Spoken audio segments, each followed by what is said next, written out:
ఇక సహనానికి కూడా ఒక హద్దు ఉంటుంది. మరి ఈ రోజు ఈ చేష్టలు మరి ప్రజాగ్రహాన్ని కలిగించే విధంగా ఉన్నది.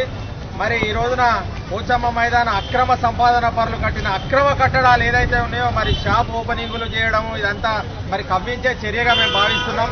ఎందుకంటే కోర్టులో తీర్పు వెలువడడానికి ఉన్నది. మరి రెవెన్యూ వాళ్ళు ముటేషన్స్ రద్దు చేసిళ్ళు.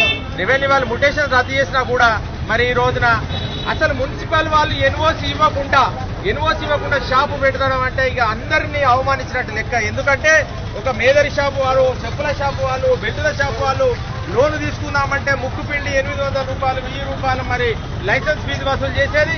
మరి ఈరోజు లైసెన్స్ ఫీజు లేకుండా ఈరోజు షాప్ ఓపెనింగ్ చేయడం అంటే ఎంత సిగ్గుచేటు. గోదావరి కానీ నిద్రపోతున్నదా, మరి నాయకులు నిద్రపోతున్నారా? దీనికి మరి ప్రముఖులు ఓపెనింగ్ చేయడం దురదృష్టకరం, సిగ్గుచేటు. మరి దయచేసి ఇటువంటి చర్యలు మానుకోవాలి. ప్రజాగ్రహము మీకు చవి చూడాల్సి వస్తుంది. ఇలాంటి మోసపూరితమైన వ్యవహారాల్లో మీరు కూడా తలదూస్తే మీకు కూడా భాగస్వామ్యం ఉన్నది అనుకుంటాము.